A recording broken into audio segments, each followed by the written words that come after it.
You know, usually when we talk about a medical diagnosis, there's this like expectation of clinical precision. Right, like an X-ray. Exactly. Yeah. You break your arm, the X-ray shows that jagged white line on the glowing screen, and the doctor just points and says, there it is.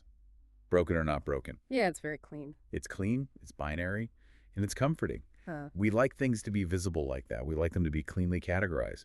But then you step into a field like, say, neurodevelopment or trauma, and suddenly that X-ray machine is just useless. Completely useless. You're looking at a diagnostic landscape that is incredibly murky. Yeah, it's not a single broken bone. It's this messy web of interacting symptoms, environmental factors, history. Right. It's the difference between a simple mechanical failure and a highly complex systemic condition. I mean, one is a fixed point in space, and the other is constantly shifting environment. And what's wild is that we have this exact same expectation of clean X-ray precision when we look at the artificial intelligence models running our world today. Oh, absolutely. We think of computer code as, cold, hard logic. It's just ones and zeros, right?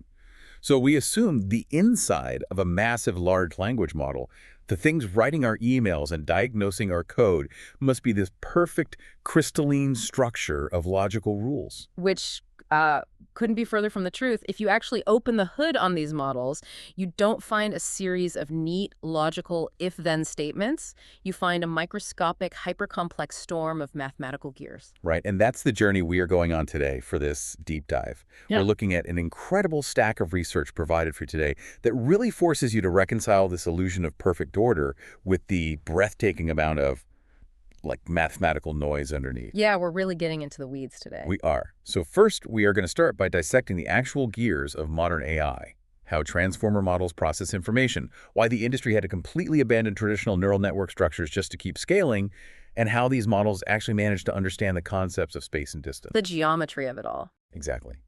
And then we're going to pull the camera all the way back. We're going to leave the software architecture behind entirely and look at the absolute bedrock of statistics and probability that governs not just these AI models, but the physical universe itself. Because honestly, without those fundamental statistical laws, none of this human-engineered code would actually function at all. We are essentially trying to harness pure chaos and force it to converge into an answer. So let's get right into the hidden engine of AI. If you crack open a classic transformer model, which, is the architecture that basically ignited the modern AI boom, you find something called a feed-forward network. Or an FFN. Right, an FFN. And on paper, the structure of an FN seems deceptively simple. It's basically a three-step process. You have a linear transform, which the engineers call W1. Then you have a nonlinear activation function. And finally, a second linear transform, W2. It's a sandwich. A sandwich. Yeah, like linear, nonlinear, linear. It's sandwiched in there. Okay, I like that. So that classic sandwich was the standard. It was the undisputed standard for years. But to understand why it works, and eventually why it failed so spectacularly, we really have to look at what those layers are physically doing to the data. It's not just a matter of passing numbers down a pipeline. Right. Those layers are violently expanding and compressing the dimensions of the data. Okay, let's ground this for you listening. When we say dimensions, we aren't talking about 3D space, right?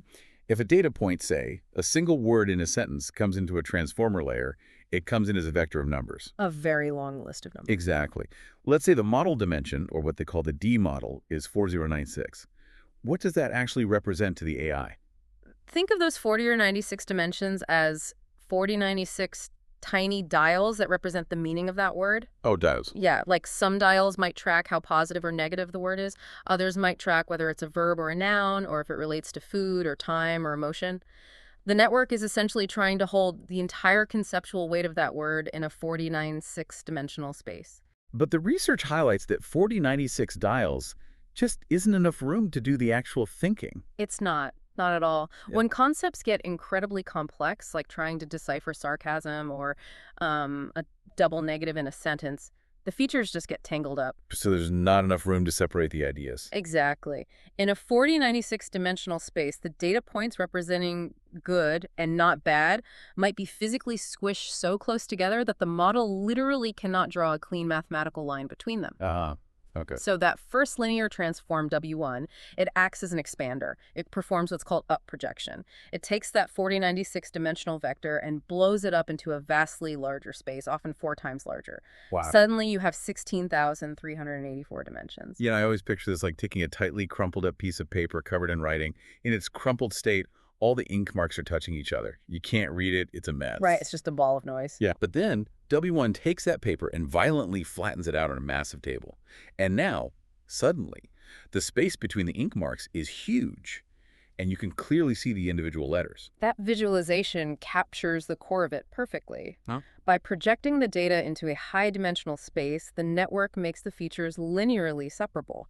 It gives that middle layer the activation function, the necessary room to hunt for highly complex, subtle patterns without the noise of everything being crowded together. But, I mean, you can't just leave the data taking up that massive amount of space forever, right? It has to move to the next layer eventually. Yeah.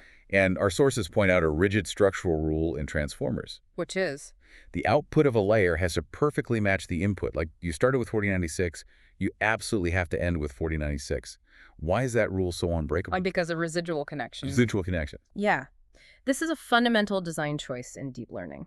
As data flows through a massive network, the original signal can degrade. It just fades out. To fix this, transformers use skip connections. They literally take the original input vector and add it directly to the output of the layer. Like it skips the whole W1 and W2 process. Well, it runs in parallel. It acts like an anchor, reminding the network of what the original data was before it got all warped. But mathematically, you can only add 2 vectors together if they have the exact same shape. Oh, right? Yeah, you cannot add a 16,384 dimensional vector to a 4096 dimensional vector. The math just doesn't work. The system would crash. So that forces the need for the W2 matrix. It has to act as a compressor. Exactly. It takes that massive 16,384 dimensional space and squashes it back down, restoring it to the original 4096 dimensions. So that's the mechanical reason for W2. It's called dimension restoration. Yeah. But there's a much deeper, more profound mathematical reason why you absolutely cannot just end a layer with an activation function, right? It goes way beyond just making the pipeline fit together. Yes. And this is the concept of feature linear combination. I read this part a few times because it really shifts how you think about what these networks are doing. We need to look closely at what an activation function actually is, whether a network uses a ReLU function or GELU or... Wait, no, we're not using ellipses. Oh, my bad. I mean, whatever function it uses, an activation function fundamentally has no learnable parameters. Correct. It has no weights. An activation function is essentially a fixed filter. It's a static mathematical rule applied blindly to the numbers passing through it. So, data passes through the expander, W1. It hits the activation function, which applies its rule. And what comes out the other side is 16,384 completely independent, isolated features. Completely isolated. Right. The activation function doesn't know how dimension number 5 relates to dimension number 10,000. It just processes them in complete isolation. And because they are processed in isolation, the network has no mechanism to determine which of those 16,384 features actually matter for the overall context. Okay, let me try an analogy here to see if I'm conceptualizing this properly. Let's say W1 is a chef in a kitchen. Okay, a chef. And the 4096 starting dimensions are the raw ingredients in the pantry. W1 takes them and chops everything up, creating 16,384 distinct little pieces of food. Carrots, beef, onions, potatoes. Sure. Then the activation function is the stove. It cooks each piece, but it cooks them individually. If you stop the network right there, you don't have a meal. You just have a massive countertop covered in 16,384 isolated pieces of cooked food. Yes, and feeding that directly to the next layer would be entirely useless. Right, because you need a recipe. You need something to figure out how to combine those isolated ingredients together in the right proportions to actually make a stew. And that is what W2 is doing. W2 is the recipe. That is the essence of feature linear combination. Without W2, the network is entirely incapable of assigning importance to those isolated signals. It just has a pile of carrots. Right. The W2 matrix performs a massive weighted sum. It looks at the massive spread of data and decides, mathematically, okay, feature 500 represents a high probability of sarcasm, and feature 1200 represents a question mark. Let's heavily weight those two together and compress them into a single concept before sending it to the next layer. And if you dig into the literature, the specific sandwich structure Linear, activation linear. It's backed by one of the absolute pillars of machine learning theory, right? Oh, absolutely. The universal approximation theorem. That sounds intense. It is the bedrock proof that neural networks are viable. It states that a network can, theoretically, approximate any continuous mathematical function, no matter how infinitely complex. Any function. Anything. It means a network can learn to model anything from stock prices to the syntax of the French language. But the theorem dictates a very specific architecture. It requires that sandwich. Yes. The first linear transform cuts the multidimensional space, creating sharp decision boundaries.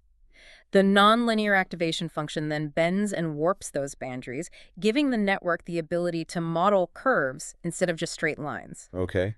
But crucially, you must have that second linear transform to take all those bent, warped boundaries and overlay them together, integrating them into a cohesive, complex surface. So if you strip away W2, you just have a bunch of disconnected bent lines floating in space. You don't have a shape. Exactly. And empirically, if you try to build a network without that final linear combination step, its ability to express complex ideas suffers a catastrophic drop in performance. The golden rule of deep learning is that an activation function never, ever exposes its output directly to the outside world. It must always be sandwiched between weights. Okay, so this traditional feed-forward network sounds incredibly robust. It's backed by foundational mathematical theorems, it handles dimensionality perfectly, and it was the core of every major AI model for years. It was the king. So the obvious question is, well, why did the AI industry completely abandon it around 2023? If it's so fundamental, why did companies like Meta and Mistral just throw it out when building modern models? Because as models started scaling into the tens of billions of parameters, a hidden fatal flaw in the classic FFN started to bottleneck the entire system. And the flaw centers entirely on the activation function. Oh, really? Yeah. In a classic FFN, the activation function is basically overworked. It is being asked to do two conflicting jobs at the exact same time. Right, the GLU revolution. Yes, the notes outline this beautifully. We have to separate the what from the how much. Exactly. In a traditional setup, the single output of the activation function has to represent the actual semantic feature, the what. For example, the mathematical value represents how strongly the network believes the current word is an adjective. That's the core information. But because it's an activation function, it is also the gatekeeper. It has to act as the how much. Yes, it has to determine if this signal is actually important enough to survive and travel to the next layer, or if it's just noise that needs to be suppressed. So it's trying to be the data itself Yeah. and simultaneously the filter for that data.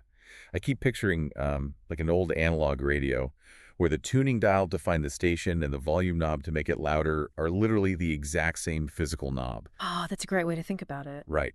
Like if you twist it carefully and find the perfect crystal clear station, that's your semantic feature, your what. But let's say the music is too loud and you want to turn the volume down to suppress it. The moment you twist the knob to lower the volume, you change the frequency. You lose the station. You cannot separate the signal from the strength of the signal. That radio analogy maps perfectly to the math. The information and the gating mechanism are inextricably coupled in a classic FFN. If a network decides a specific feature is highly complex and meaningful, but wants to mute it slightly to focus on something else, it is mathematically forced to crush the value closer to zero. And then it just loses the nuance. Exactly. As that value approaches zero, the semantic nuance is destroyed. It cannot selectively mute a signal without erasing its content entirely.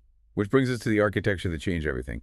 The gated linear unit, or GLU. The GLU architecture fundamentally solves the radio knob problem by physically splitting the network into two separate parallel branches. It explicitly decouples the what from the how much. Let's walk through the topology of this because it's a massive departure from the straight line sandwich we just talked about. Data comes into the layer, and instead of going into a single W1 matrix, it splits. Yes. It splits down two paths. The first path goes through a linear transform called W up. And here's the kicker. This branch has absolutely no activation function. None at all. None. It is a pure, unadulterated linear projection. Its sole purpose is to extract the raw semantic information. It finds the radio station. It is purely the what. Okay, so that's the first branch. And the second path? The second path goes through a different linear transform called W gate. Now, this path does have an activation function. But because it doesn't have to carry the burden of the primary semantic information anymore, its activation function is free to act exclusively as a valve. A pure volume knob. Exactly. It evaluates the context and outputs a value roughly between 0 and 1. It is the how much. So you have these two parallel streams of data flowing at the same time.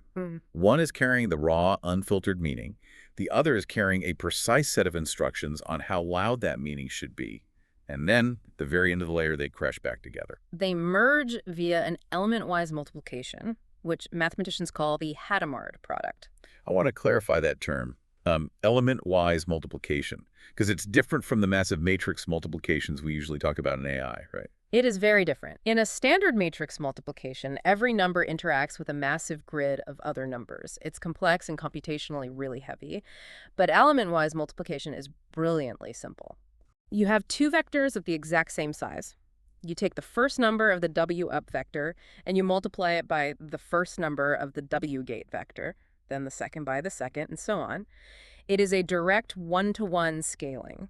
So you literally take the raw, unfiltered meaning of dimension number 5, and you multiply it by the precise value for dimension number 5. Exactly. And this introduces what we call a second-order nonlinearity. Second order. Yeah, in the old FFN, the nonlinearity was first order. You just took a variable and bent it through a curved function. But in a GLU, you are multiplying two independent variables together. This gives the network an explosive increase in its ability to model highly contextual, complex interactions. Wow. But the research highlights another massive benefit to this split architecture. It's not just about inference and modeling complex concepts. It fundamentally changes the physics of how the network learns during the training phase, right? It mitigates the vanishing gradient problem. Oh, the vanishing gradient is the absolute bane of deep learning. Let's explain what that is for you listening. Sure. When a model makes a mistake during training, it calculates an error signal called a gradient. It then has to send that gradient backwards through the entire network, from the final output all the way back to the first layer to update the weights and learn. Back propagation. Yes, backprop. But in a classic network, every single time that fragile gradient tries to pass backwards through an activation function, it gets degraded. If the activation function is saturated, meaning its curve has flattened out, the derivative is basically 0. And when you multiply the gradient by 0, The learning signal instantly vanishes. It just dies. The layers at the front of the network never receive the update, and they completely stop learning. but with the GLU architecture, there's a bypass. Exactly. Because of the product rule in calculus, when you take the derivative of that element-wise multiplication at the end of the GLU, the gradient splits. One path goes backwards through the gate branch, which, still has an activation function and still suffers from degradation. But the other path flows directly down the W up branch. And remember, the W up branch has no activation function. It's just a straight linear shot. It acts as a massive gradient superhighway. The learning signal can travel all the way from the end of a colossal, 100-layer model right back to the beginning, completely unimpeded, because it just takes the lineal bypass route.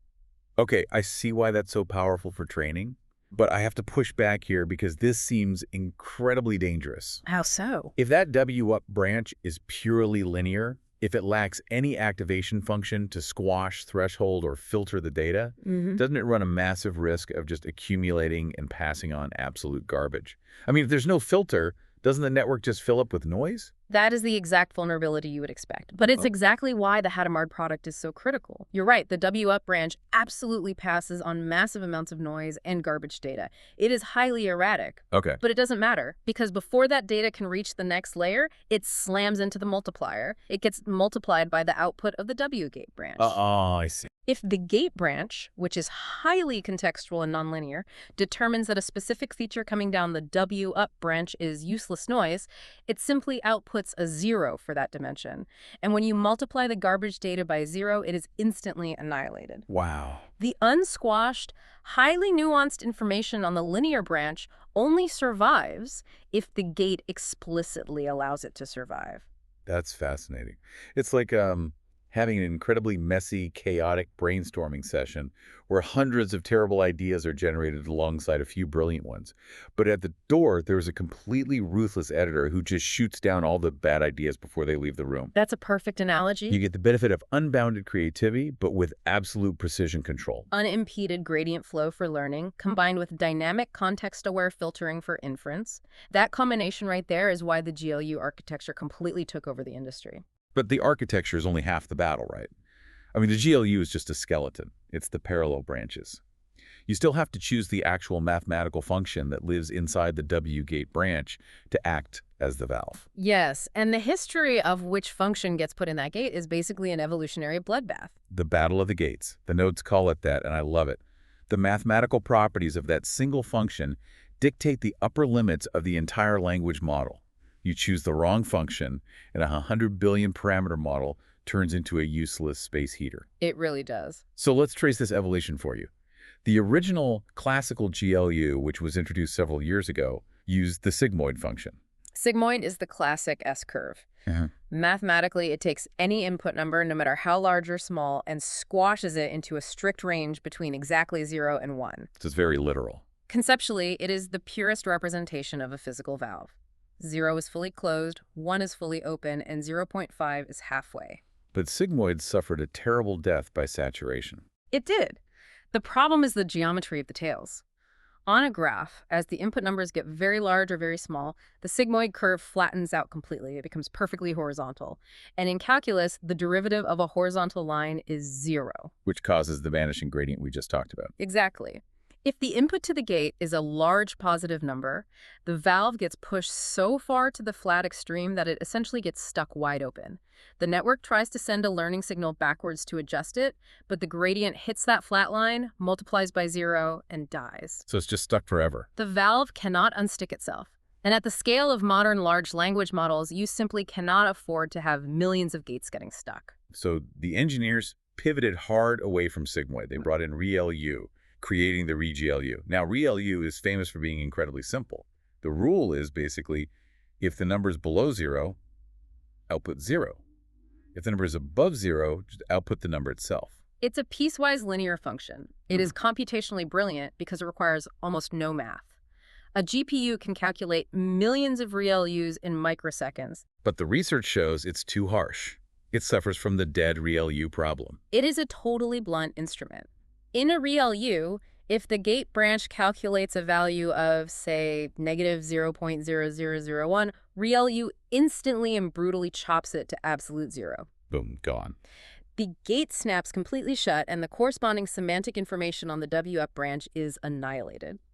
But in complex language modeling, a slightly negative value isn't always garbage. Sometimes it is a weak but highly nuanced contextual signal. Like a whisper that shouldn't be ignored. Exactly. ReLU has no capacity for subtlety. And worse, if a neuron's weights get updated during training such that it constantly outputs negative numbers, the ReLU will constantly output 0. Oh, I see where this is going. Yeah, no gradients will ever flow backwards through it, meaning it can never learn to fix itself. It becomes a dead neuron. It will never fire again, effectively turning into wasted silicon. So sigmoid gets stuck because it's too smooth and flat, and ReLU dies because it's too sharp and brutal. This paved the way for the modern kings of the activation functions, the ones that practically run the global economy right now. GGLU and Swish, which is also known as CLU. GGLU and SWIGLU. These two functions share a very specific, almost bizarre mathematical property that threads the needle between the problems of sigmoid and ReLU. Let's focus heavily on Swish.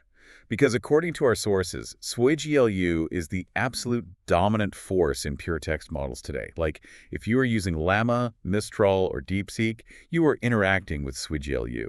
What is the mathematical magic of the Swish function? It has two defining characteristics. First, on the positive side of the axis, it has no upper bound. Unlike sigmoid, which flattens out and gets stuck at 1, Swish just keeps going up diagonally forever. So it never caps out. It never saturates on positive numbers. If a signal is incredibly important, the gate can open wider and wider without ever hitting a ceiling. And the second characteristic, because this is the part that looks really strange on a graph. The second characteristic happens just below 0. Unlike ReLU, which creates a hard, sharp right angle at 0 and stays flat forever, Swish features a smooth, non-monotonic valley. A valley. Yeah. As the input drops below 0, the output dips down into the negative, bottoms out in a shallow valley, and then smoothly curves back up towards zero as you move further left. Wait, so if you feed it a slightly negative number, it doesn't snap to zero. It actually outputs a slightly negative number. Why is this slight dip so revolutionary? Because it creates a soft, forgiving buffer, it allows that tiny amount of weak negative signal to pass through the gate smoothly. Instead of brutally executing the signal like ReLU, it heavily penalizes it, but lets a trace of it survive. It doesn't silence the whisper. Right. And more importantly, because it's a smooth curve, gradients can flow backwards through the valley. It completely prevents the neurons from dying. It keeps the system breathing even when the numbers drop below freezing. Exactly. And in optimization theory, this smooth valley creates what we call a smoother energy landscape. When you are training a massive model, you are essentially trying to roll a mathematical ball down a multidimensional hill to find the lowest point, the minimum error. Okay, I can picture that. If the hill is covered in sharp cliffs and flat plateaus, the ball gets stuck. But a smooth energy landscape allows the gradient descent algorithm to slide down toward the optimal solution with incredible stability. When you are training a 100 billion parameter model on trillions of tokens of text, that stability is the only thing preventing the model from collapsing into gibberish. That is why SWGLU rules the text domain. But the research highlights a fascinating caveat. SWGLU absolutely dominates text, but GLU using the GLU activation function is still heavily used in vision transformers, or VITs, and multimodal image models like Stable Diffusion. Right. Why the split? If SWGLU's Smooth Valley is so great for optimization, why do vision models cling to GLU? It comes down to the fundamental physics of the data itself. Text is highly discrete. A word is either present in a sentence or it isn't. It's symbolic. That's categorical. Exactly. But an image is a dense, continuous field of physical light represented by pixels. Visual tasks are incredibly sensitive to dense statistical distributions. And GELU wasn't just drawn empirically. It was built from the ground up on pure probability theory. I want to look closely at the math for GELU because it's wild. It relies on a specific mathematical function called the error function, or ERF of x. And the sources point out that ERF of x is strictly mathematically bounded between -1 and +1. Yes. The error function is a deeply fundamental concept in statistics. It's directly related to integrating the standard normal distribution, the bell curve. Yeah. It describes the probability of a random variable falling within a certain range. So how does a statistical function bounded between -1 and +1 become an activation gate for a neural network? Through a brilliant piece of mathematical mapping. If you take ERF of x, which ranges from -1 to 1, and you simply add 1 to it, you shift the entire curve up. Now it ranges from 0 to 2. Okay. Then you divide the whole thing by 2. Suddenly you have a function that perfectly maps any input number into a strict, mathematically rigorous range between exactly 0 and 1. It turns the raw input into a pure probability. It literally generates the probability that a signal should be kept. Exactly. GELU uses this derived probability to determine how much of the signal to pass through and how much to drop. It's conceptually grounded in the theory of Gaussian random dropout. It introduces a highly controlled, statistically pure form of thresholding. And because pixel data is like that continuous and noisy, it fits better. Right. Because physical light acts like a statistical distribution, it maps beautifully to GLU's probabilistic gating. Swish was an empirical discovery. Researchers basically found that the shape worked well through trial and error. But GLU is rooted in the deep statistical laws of nature, which is why models dealing with physical light prefer it. That is an incredible distinction. Yeah. Okay, we have spent a massive amount of time on how these networks process features. We've talked about the expanders, the W2 compressors, the GLU gates, the valleys of Swish. We've mapped out how a model understands the meaning of the data. The semantics. Yeah, the semantics. But there is a gaping hole in this architecture. A list of words is not a sentence unless those words are in the correct order. Time and space matter fundamentally. The dog bit the man contains the exact same semantic features as the man bit the dog. But the geometry of the sentence changes the entire reality of the event. And for a long time, transformers were entirely blind to that geometry. Because transformers process every single word in a document simultaneously, in parallel. They don't read left to right like we do. Right, they just see a massive bucket of words. Unless you explicitly inject the mathematical concept of position into the data, the network has no idea what order the words appear in. Which brings us to the most elegant spatial mechanism in modern AI, rotary position embedding, or rope. Ropey is brilliant. We are transitioning from how models process meaning to how they process space. Yeah. And rope-E doesn't just tag words with a number, it physically rotates the data. Let's unpack this formula because it defines how rope-E assigns frequencies to different dimensions of the data. Okay, but let's break it down. The formula defines a set of base frequencies called theta I, and it's 10,000 raised to the power of negative 2 times I minus 1, all divided by d. I know throwing an exponent like that into an audio discussion is heavy, but the physical reality of what that formula creates is stunning. Let's look at the variables. D is the total number of dimensions in your model. Let's go back to our 4096 dimensional vector. Right. And I is the index of the specific dimension we are looking at. So we start at dimension 1 and march all the way down the vector to dimension 4096. Okay, so we are calculating a different frequency for every single dimension. Precisely. Now look at the math. Now, because the exponent is negative as I gets larger as we move from the front dimensions to the back dimensions, the resulting frequency, theta, gets exponentially smaller.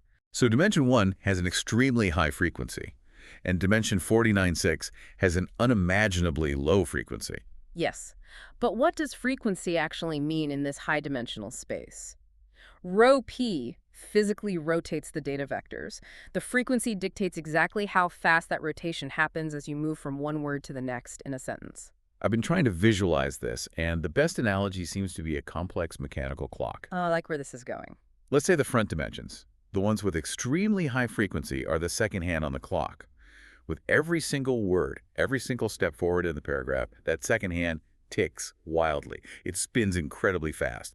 If you move just one word over, the angle of the vector changes drastically. That is a perfect visualization. And because it spins so fast, those high-frequency dimensions become hypersensitive to local, immediate changes in position.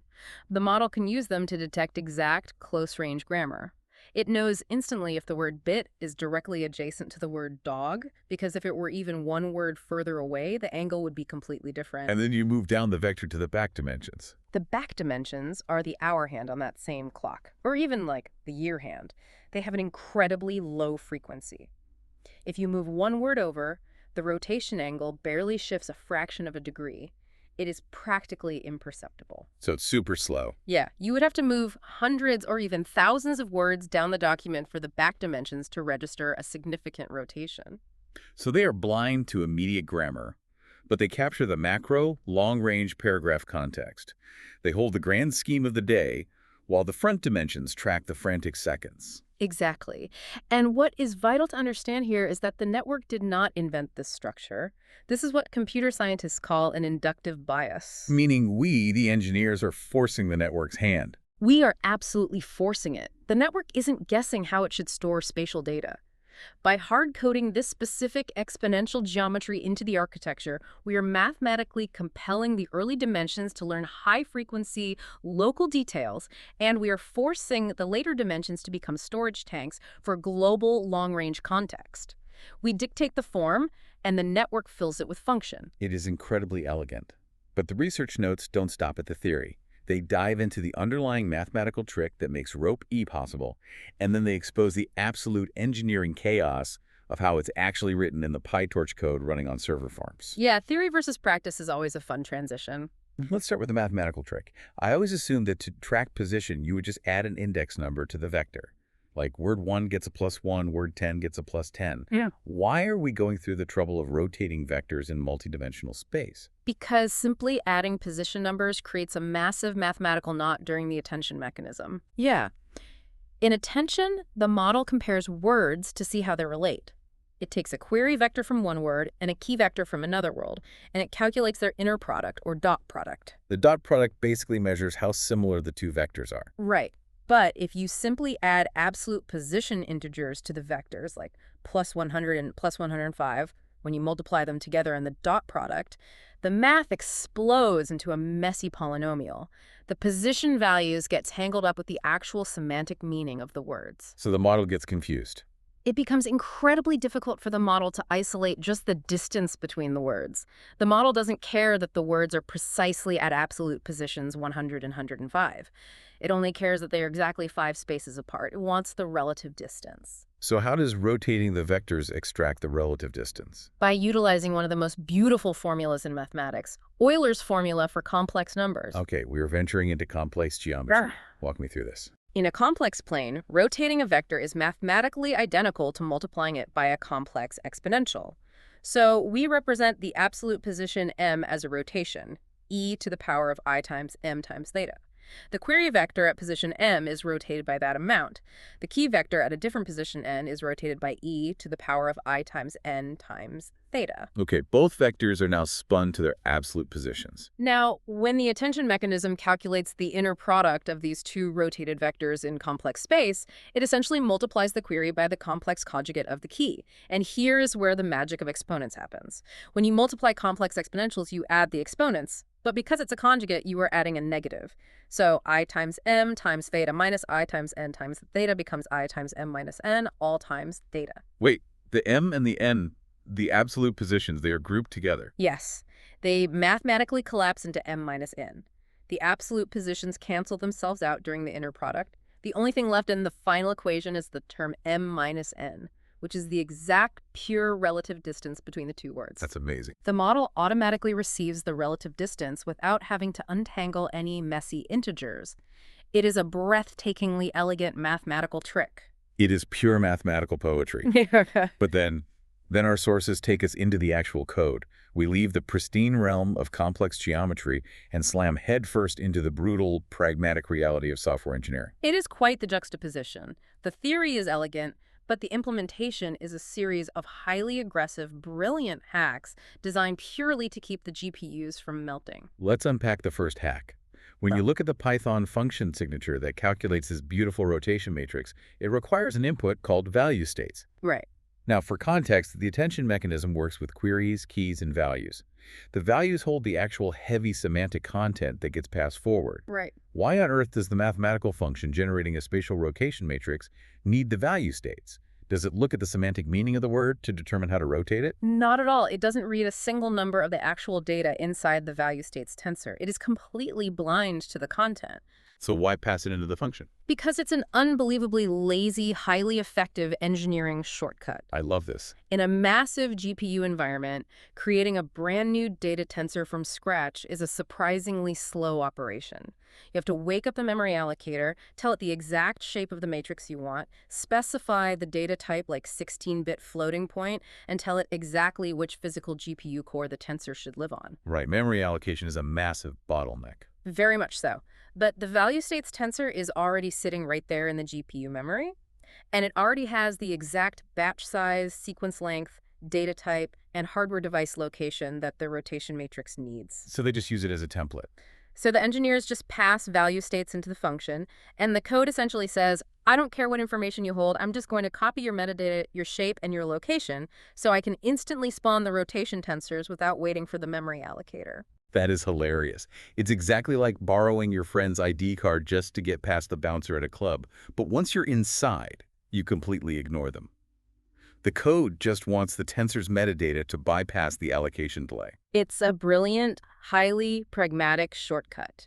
It saves precious microseconds on every single layer calculation, which over a massive training run translates to days of saved supercomputer time. Okay, here's another parameter explicitly passed into the ROPE code, positioneds. It's an array telling the code exactly what position each word is at. Why do we need to manually pass this in? Doesn't the model just inherently know that the first word it sees is position 1 and the second is position 2 just by looking at the length of the input? During the initial training phase, yes. You feed it a massive block of text, the length is obvious, and it assigns positions sequentially. But think about how an LLM actually generates text when you chat with it. It operates autoregressively. One word at a time. It generates one single word at a time, predicting the next token, and then feeding that single token back into itself. Okay, so the sequence length of the new input is technically just 1. Exactly. And to save immense computational time, models use a KV cache. They cache all the previous math they already completed for the earlier words in the conversation so they don't have to recalculate them. So when the model is generating the 100th word in a sentence, The literal input to the network is just that single new token. Ah, so if the rope-E function just dynamically looked at the length of the input, it would see a length of 1. It would assume this brand new word is the very first word of a brand new sentence and assign it position 0. Precisely. It would reset the geometric clock to 0 for every single generated word. The entire spatial mapping would collapse. So the engineers must explicitly pass an array of positioneds, in this case, just the single integer 100. So the ropey mechanism knows exactly where to physically place this lone token in the grand geometric sequence of the cached context. That makes perfect sense. Okay, one more engineering hack from the notes, and this one is about pure math. Rope-E is, by definition, a rotation matrix. But when the code finishes executing, it doesn't actually return a massive 2D matrix. It returns 2 flat, 1D arrays, 1 array of cosines, and 1 array of sines. Why break the matrix? Because multiplying a massive 2D matrix by a massive vector is one of the most computationally expensive operations in computer science. Even specialized AI hardware sweats when doing dense matrix multiplication. But if you look at the actual math of the rope-E rotation matrix, it is incredibly sparse. Sparse meaning it's mostly empty. Yes. Almost the entire matrix is filled with zeros, with just a few cosines and sines scattered along the diagonal. And mathematically, anything multiplied by 0 is 0. So multiplying the full matrix is just a colossal waste of processing power. An unforgivable waste. So the engineers used basic trigonometry to unpack the 2D matrix equation into a highly simplified algebra problem. Instead of performing a slow 2D matrix multiplication, the GPU takes the 1D cosine array and simply does an element-wise multiplication with the input vector.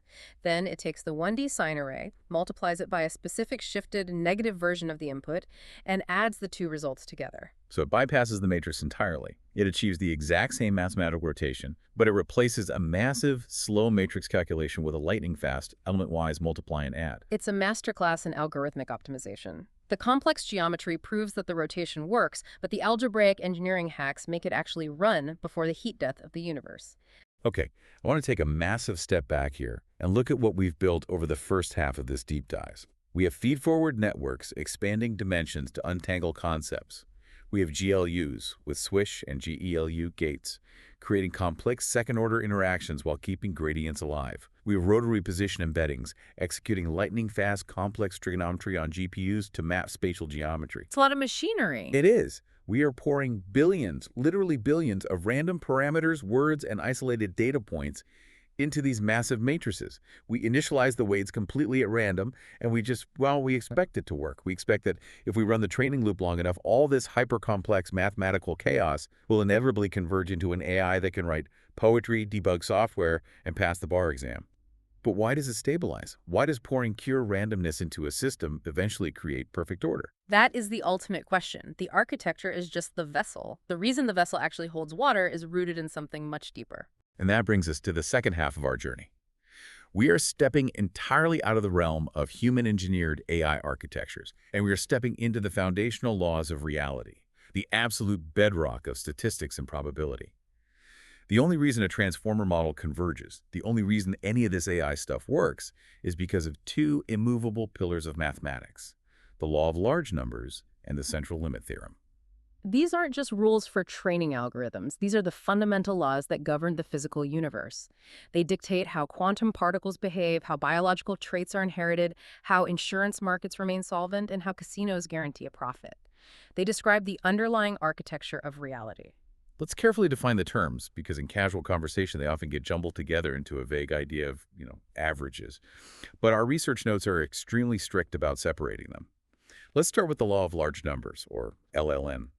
Our sources describe LLN conceptually as the destination. That is the best way to frame it.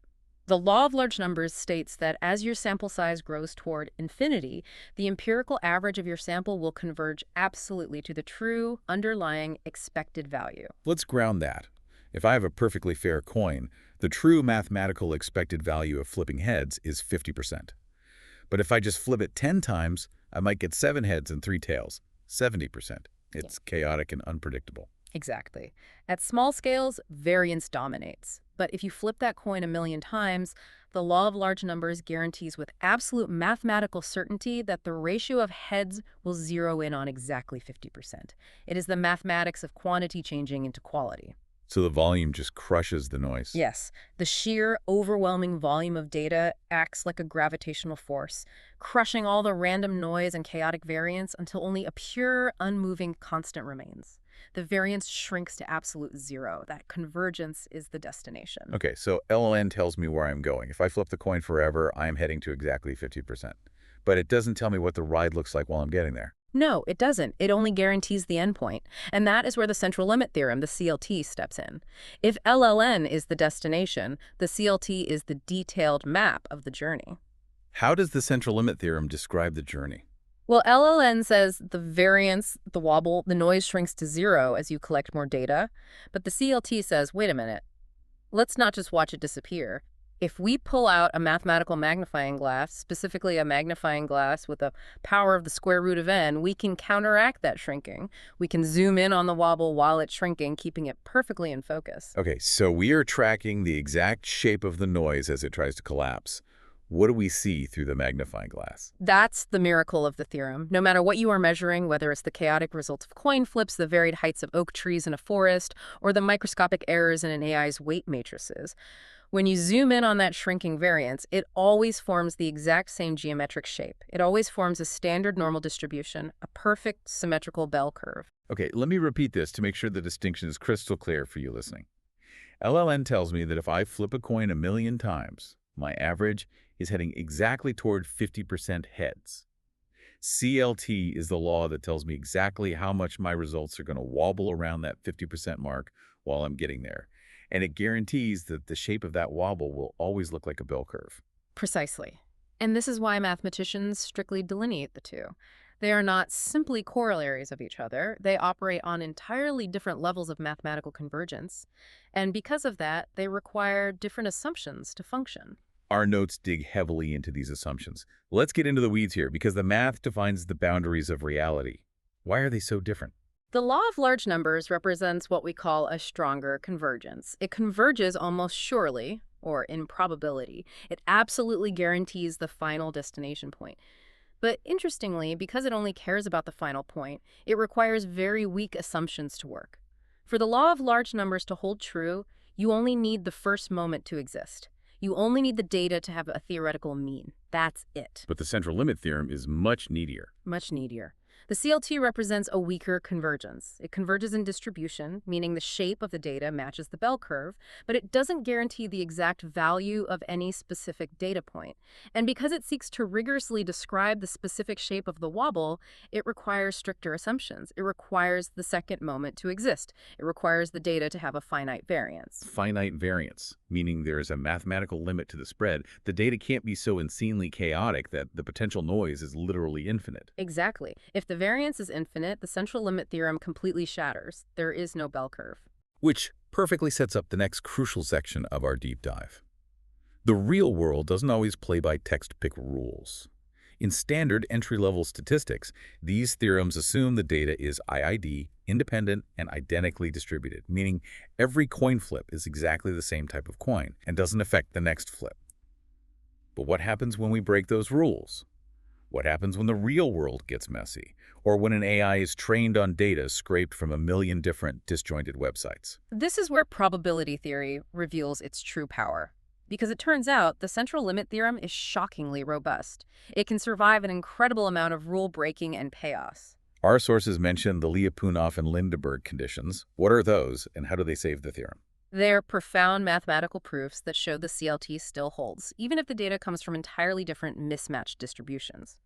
Imagine you are building a predictive model, and you are combining data where one source is a normal distribution, another source is a highly skewed exponential distribution, and a third source is a binary yes or no distribution. They are absolutely not identically distributed. It's an absolute statistical Frankenstein. There is no uniformity. Exactly. But Lyapunov and Lindeberg proved that as long as no single variable's variance completely dominates the entire system, as long as there isn't one massive rogue data source drowning out everything else, the idiosyncrasies of all those different distributions will actually wash each other out.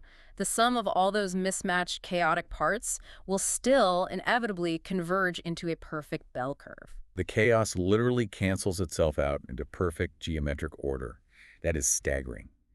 It means AI models can ingest a terrifyingly messy mix of code, poetry, Wikipedia articles, and forum posts, and the underlying statistical gradients will still stabilize. But there have to be limits. When do these foundational laws actually fail? When does the math break and leave the AI or the financial analyst completely blind? There are two main scenarios where the CLT and LLN violently fall apart. The first is non-stationary systems. Non-stationary, meaning the rules of the game are actively changing while you are playing it. Yes. Imagine trying to calculate the true average price of a stock using the law of large numbers. You meticulously collect years of daily trading data, the variance is shrinking, you are zeroing in on the mean, but suddenly a massive, unforeseen global war breaks out. The underlying mechanics of the global economy have fundamentally, irreversibly changed. So the data is useless. The system is non-stationary. The old data you collected is suddenly completely irrelevant to the new reality. Your mean isn't converging anymore, it's being violently dragged in a new direction. The math fails because the universe it was describing no longer exists. Wow. Okay, so reality shifts under your feet. Right. What's the second scenario where the math fails? Heavy-tailed distributions. Remember how we established that the central limit theorem strictly requires a finite variance? There are certain mathematical phenomena, like the Cauchy distribution, where extreme, massive outliers are so profoundly common that the variance is, mathematically speaking, infinite. Wait, I really want to understand this.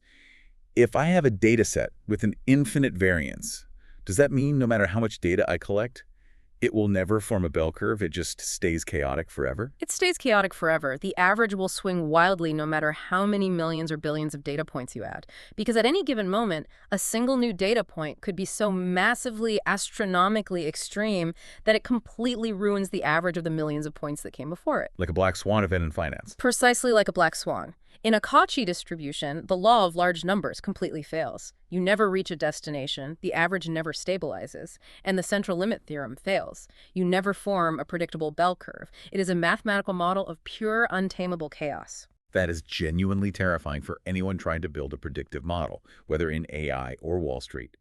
But thankfully, most of the physical universe, and the vast majority of the data inside our AI models, does possess a finite variance, which means the central limit theorem reigns supreme. And our notes bring up a really crucial distinction here regarding how we visualize this theorem. We keep talking about the CLT applying to the mean, the average. But the outline insists we must understand how it applies to the sum of variables to truly grasp its physical impact. Yes, looking at the sum is actually the purest, most physical way to visualize the mechanics of the CLT. How does the sum differ from the mean in this context? Think about the physical geometry of the data. As we collect more and more data points, a mean shrinks inward. The variance of a mean gets smaller and smaller, tightly zeroing in on a single infinitesimal point. But a sum does the exact opposite. It grows. As you add more and more variables together, the total sum drifts outward, getting exponentially larger. And crucially, the variance of the sum, the total amount of uncertainty or error, grows linearly. It spreads wider and wider and wider. So the mean is a constantly shrinking dot, and the sum is an ever-expanding cloud. Exactly. But here is the profound magic of the central limit theorem. Even as that cloud expands and spreads wider, its geometric shape smooths out into a perfectly symmetrical bell curve. The error grows, but the shape of the error becomes perfectly predictable. Can we give a visceral example of this, something deeply physical, so you can anchor this expanding cloud concept? Absolutely. Think about the total length error of a car rolling off a massive assembly line. A car is manufactured from thousands of individual disparate parts. The hood, the chassis, the bumpers, the bolts. Each individual part is manufactured with a tiny, independent, random error.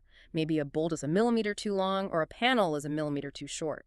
The statistical distribution of errors for any single part might be totally flat and uniform, just pure chaotic noise. But when you bolt all those thousands of parts together, The total length error of the entire finished car is the sum of thousands of independent part errors. Because it's a sum, the variance grows. The total potential error of the final car will obviously be larger than the microscopic error of any single bolt. But because of the central limit theorem, the shape of that total error distribution will be a perfect bell curve. so the errors cancel out. The vast majority of cars rolling off the line will be extremely close to the intended design length, because the positive and negative part errors cancel each other out. And the probability of a car randomly ending up a foot too long drops off an impossibly steep statistical cliff. The chaos of the parts creates the structural predictability of the vehicle. Another great example our notes gave is a student's final test score. If an exam has 100 independent true or false questions, and the student guesses blindly, their final score is the sum of 100 independent random variables. The sum spreads out between 0 and 100. But if you graph the scores of 1,000 students guessing blindly, the class average curves perfectly into that classic inescapable bell shape, peaking right at 50. It is the architecture of chaos. Whenever independent variables sum together, they yield to the bell curve. Okay, we are in the final stretch here, and the sources leave us with a pure mathematical proof to anchor all this sweeping theory. We're going to mathematically prove the baseline of chaos. We're going to find the precise variance of a continuous uniform distribution between 0 and 1. This is a beautiful piece of fundamental math. Let's define it. A continuous uniform distribution between 0 and 1 means every single infinite decimal number between 0 and 1 has the exact same completely flat probability of being chosen. It is the purest definition of featureless randomness. There are no peaks, no bell curves, no favored numbers, just a perfectly flat block of probability. So if the distribution is perfectly flat, how do we find its variance? How do we measure the wobble of a flat line? To find the variance, we need to calculate two properties of this probability block. First, the expected value, which is also called the first moment. In physics terms, you can think of this as finding the center of mass of the block. In calculus, to find the expected value, you take the integral of the value x multiplied by its probability density. Since the probability is flat and uniform over an area of 1, the density is simply 1. So we are integrating x over the interval from 0 to 1. And without reading a textbook formula, the integral of x from 0 to 1 resolves to exactly 1/2, which makes perfect intuitive sense. If you have a completely flat block of probability stretching from 0 to 1, the exact center of mass, the average balance point, is right in the middle at 0.5. Precisely. The expected value is 1/2. Now, for the variance. To find the variance, we need the second moment. In physics, this is akin to the moment of inertia, how much the mass is spread out around the center. To find this, we take the integral of x squared over that same interval from 0 to 1. And the integral of x squared evaluates to exactly 1/3. Correct. So we have our two pieces. The expected value is 1/2, and the second moment is 1/3. The fundamental formula for variance is the second moment minus the square of the expected value. Okay, so we take 1/3 and we subtract 1/2 squared. And 1/2 squared is 1/4, so the equation becomes 1/3 minus 1/4. Find a common denominator, that's 4/12 minus 3/12, which leaves us with exactly 1/12. 1/12, or roughly 0.0833. That fraction is the exact mathematical constant of variance for pure, flat, uniform randomness. That is just profound. Even the most perfectly flat, completely featureless randomness in the universe possesses a precise, unyielding geometric constant of variance. 1/12. It has a rigid mathematical skeleton, and because that variance is finite, the central limit theorem holds absolute power over it, which means if you take that flat, chaotic, featureless randomness and you add it together enough times, like initializing billions of random weights in an AI model, that 1/12 variance inevitably mathematically curves into the elegant, sweeping slopes of a Gaussian bell curve. The math literally demands structure from the chaos. It cannot remain flat. It must curve. Wow. We have covered a truly massive amount of ground today. We started deep inside the microscopic, hyper-complex gears of artificial intelligence. We saw how the traditional network structures failed and how the GLU architecture revolutionized the industry by decoupling the what from the how much, allowing the raw semantic information to flow freely while a dedicated gate acted as a precision filter. Allowing the vital gradients to bypass the destructive activation functions and flow unimpeded back through the network. We explored the brutal evolutionary battle of the gates.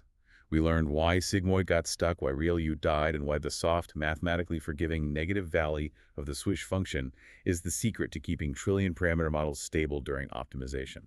While contrasting it with GLU, which relies on the probabilistic beauty of the error function to master the dense, continuous data of visual models.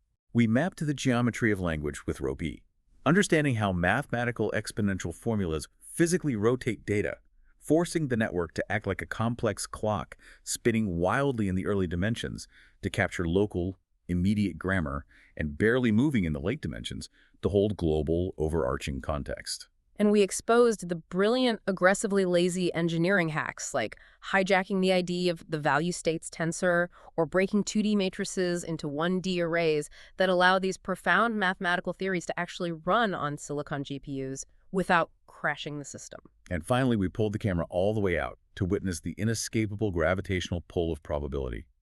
We drew a strict, rigorous line between the law of large numbers, the destination that relentlessly shrinks variance to zero, and the central limit theorem, the magnifying glass that reveals a perfect bell curve hiding inside the chaotic journey.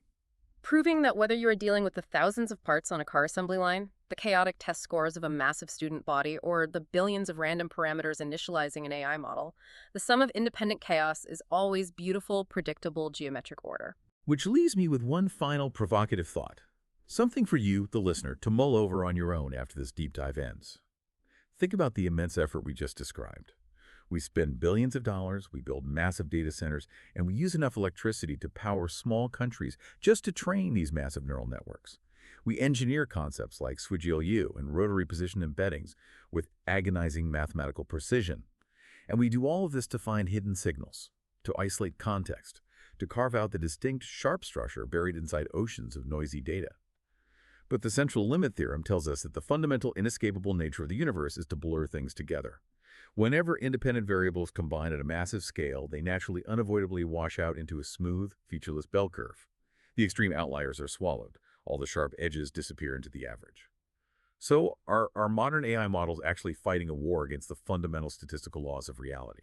As these models get larger, approaching trillions of parameters, are they just becoming massive, incredibly expensive mathematical engines designed specifically to reverse the central limit theorem? Are they desperately trying to unblur the universe, to fight against the crushing gravity of the bell curve, just to find the original, distinct, sharp signals that the laws of statistics are constantly trying to hide inside the noise? It's a fascinating paradox. If the universe's ultimate statistical goal is to average everything out into a smooth bell curve, AI might be the most powerful tool we've ever built to refuse that average. We started this deep dive talking about X-rays and precision. We thought we were opening up a Swiss watch to look at the cold, hard, logical gears of AI code. But it turns out the gears of AI and the laws of probability aren't solid metal at all. They're shifting clouds of noise, probabilities, and pure chaos, miraculously dancing together under the strict laws of variance to create the beautiful illusion of a ticking clock. Thank you for joining us on this incredible deep dive. Keep questioning the numbers behind reality, and we'll see you next time.